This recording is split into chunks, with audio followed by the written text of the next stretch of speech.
me, it just brought a lot of emotion that I had held, that I suppressed, I guess, over the years of the different experiences that I've personally had. Since the age of 5 was the first time that I noticed it at school. I was bullied, so then I wanted to do karate when I was 6, so I could defend myself. Because again, I was probably one of 2 black kids within the schools, and I don't know. I think bringing up those emotions that I didn't even realize that were there. I was very, very surprised by it, and it's not like I have not spoken about it before. The lack of diversity within my sport, but it's never been heard. No one's ever listened. No one's ever cared to go and do anything about it, do the research, which is why then, and I thought me being here would be enough. Hopefully it would inspire some young kids coming up, but it is an expensive sport. The whole sport and the whole industry has not been casting a net wide enough to allow people from minorities to come through. And so that's why we've set off the Hamilton Commission. Well, what I notice is that it's not something you can just change over time. It's not about firing people and swapping them for people of color. It's not about that. It's really understanding what the barriers are.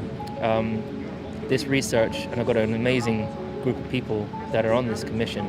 The goal is not to do something short term. It's about setting something up and providing a recommendation for these different businesses that are here, these companies that are here, and how they can go about improving the diversity within their own organizations.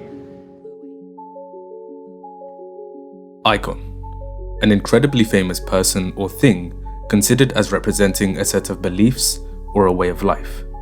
Ali, Jordan, Pele, Owens. These are just to name a few sporting greats who not only dominated their era, but defined it. Legends who left behind an everlasting legacy for the greater good of their sports. In comes a working-class black kid from Stevenage named Lewis Hamilton. A kid with dreams and aspirations like anyone else who never lost sight of what he wanted to become. Hamilton discovered early on that the colour of his skin affected how people perceived him. En route to being signed by McLaren at the age of 13, he and his father Anthony had to break down racial barriers as the only black people at the track. But in the words of team principal Toto Wolff, if as a child you have had to overcome abuse and discrimination, on one side, it makes you a stronger personality. Hamilton even making it to Formula 1 is remarkable, let alone all the records he is racking up. The most poles, the most podiums, the most wins, and now, the most championships of all time. But Ben, it's the car that does all the work. He's nothing more than an average driver in a superior car. Let me ask you this. Would Lionel Messi win the Champions League if we were playing for Bolton? Would LeBron James win the NBA championship if he was playing for the Atlanta Hawks? F1 is a team sport, and the best drivers always end up in the best cars. The one quality that separates the truly great drivers from all the others is their ability to unite and inspire those around them under a common cause, with their leadership, passion, genius, and energy. Lewis Hamilton's championship-winning 2020 season has been anything but straightforward. In a year full of trials and tribulations for everyone around the world, Hamilton used his time to reflect and, quote, gather my thoughts about what's most important to me. Prior to the Austrian Grand Prix, the death of George Floyd sparked a global movement for justice and equality for all people. As the only black driver in a predominantly white sport, and as one of the most high-profile figures on the planet, he is using his platform and influence to empower those who felt they couldn't speak up. For the season opener in Austria, Hamilton asked his fellow drivers to join him in taking a knee to stand up against racial inequality. By doing this, he was calling out the deep-rooted behaviour of a sport that traditionally steered clear of any form of political engagement. Until Hamilton came along, hardly anyone in Formula 1 history dared risking their career to stand against injustice. Only the great Sir Stirling Moss, when competing in the 1959 South African Grand Prix, the height of the apartheid era, suggested to his fellow drivers that they should wave at the end of the race only to spectators in places where non-whites had been restricted. Since taking a stand, however, Hamilton was criticised heavily by people on social media, former F1 drivers, and even those formerly in positions of power, such as Bernie Ecclestone. Many have said that he has created more division than unity, that he is virtue signalling, and he should simply shut up and drive. However, by merely tweeting, wearing a shirt, or raising his arm on the top step of the podium, he is sending a message to people around the world who may not be as informed on such issues. The obvious counter to this point would be some of the ideologies outlined in the Black Lives Matter organization's manifesto. But notice how I said organization. Hamilton has mentioned on numerous occasions that he supports the message and not the politics. Anybody who tries to make it out otherwise either has a lack of understanding or is out to bring him down. Improvements requires discussion, and by launching his own commission back in June this year, he is doing everything in his power to find out what needs to be done to improve diversity within the paddock, whether it be the drivers, the engineers, or those running the sports. In support of his push for change, he persuaded his team to support him in the clearest and most distinct way possible, repainting the traditional silver arrows to all black. To add to this, Mercedes also changed their overalls to black, and both drivers' helmets included a special design in support of the fight against inequality. The start to his title defense didn't go as planned. After missing out on pole and being handed a 3-place grid penalty, Lewis finished 4th after being given another penalty for punting Alex Albon into another spin. On the other hand, his teammate Valtteri Bottas dominated from start to finish, suggesting that 2020 would be his year. But it only took 6 days for Lewis to remind everyone how truly great he is.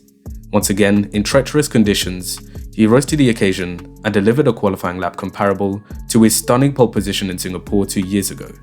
He was a class above in the race as well, streaking away from the field to claim his first win of the season.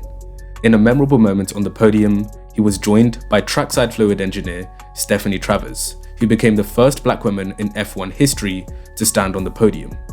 In light of the push for diversity, it was only fitting for Stephanie to act as a representative, an inspirational figure to young black children and children of color, that they too can become F1 engineers if they work hard enough. Moving on to Hungary, and Lewis completely dominated once again, taking pole, the win, and the fastest lap over Max Verstappen and Valtteri Bottas.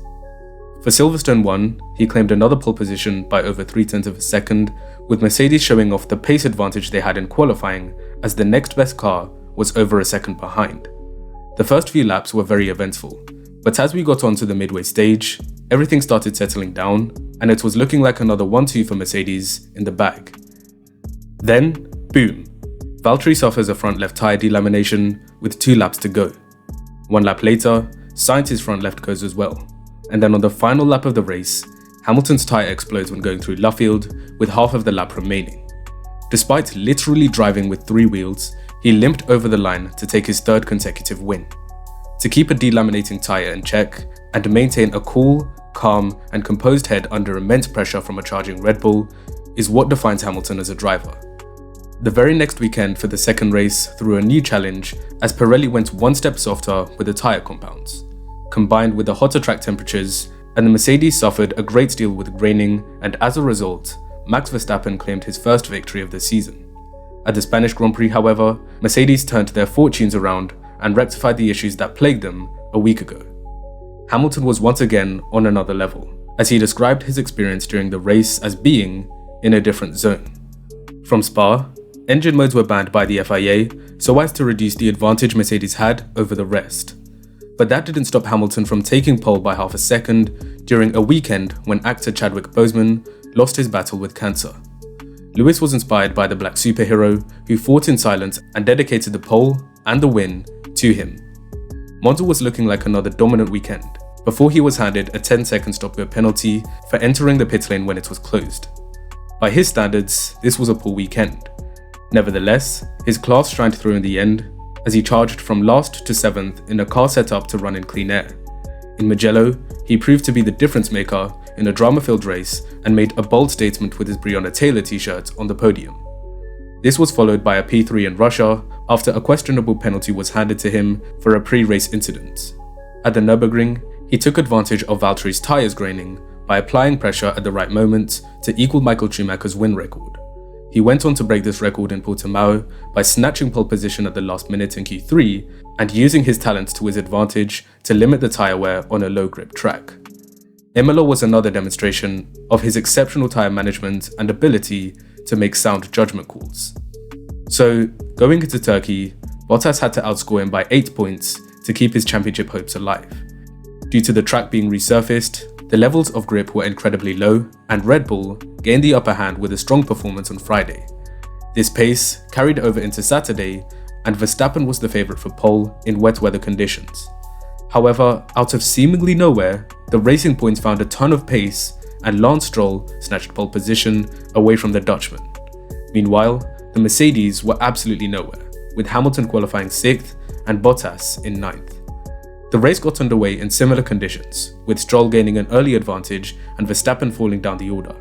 Hamilton moved up to P3, but a mistake at turn 9 put him back in 6th. As the track continued to dry, the crossover points between full wets and inters was rapidly approaching, and everyone started coming in to make their pit stops. But as the tyres started to lose more and more grip during the second stints, certain drivers requested a stop for fresh inters, whereas Hamilton made the decision to stay on worn rubber and masterfully controlled the race after overtaking Sergio Perez. Four-time world champion Sebastian Vettel put Hamilton's greatness into words better than any other driver. I think today is the best proof. It's a difficult race, a very difficult race to stay on track, and 2 hours long. And probably, if we're honest, it wasn't his race to win, and he still won it. So once again, I think he managed to pull something special out of that bag, and therefore, I think he deserves everything he has achieved. In another mesmerizing wet weather drive to add to his collection, Hamilton added something else. Something that if you asked him 7 years ago, he would never have believed. A 7th World Championship. He now stands alone as statistically the greatest driver in Formula One history. From humble beginnings, he has conquered what many considered impossible not so long ago. A combination of passion, drive, motivation, resilience, and focus have enabled Hamilton to continue to hit new heights, race after race after race. People will always find reasons to hate, whether it be his diamond ear studs, his braided hair, his tattoos, or his sense of fashion. Whether it be his supposed hypocrisy in creating discussion around climate change and his personal ambition to become carbon neutral while competing in a gas-guzzling sport. Whether it be his decision to live in Monaco for tax reasons, a choice that went overlooked when it came to the likes of Jim Clark, Jackie Stewart, Nigel Mansell, and Jenson Button. Whatever it may be, it doesn't matter. Nothing can take away his achievements. Nothing can take away his records. Nothing can take away his legacy. Lewis Hamilton is a sporting icon. He is the greatest sportsman this country has ever produced. Instead of hating on him, why don't we take pride in the way he has carried the flag for so many years? Why can't we appreciate his greatness and celebrate his successes? Moments like these are few and far between. So cherish what you're witnessing now, as we probably may never see it again. I hope you all enjoyed. Please like, share, and subscribe to the channel if you're new to enjoy my latest videos in the future. And as always, I'll see you in the next one.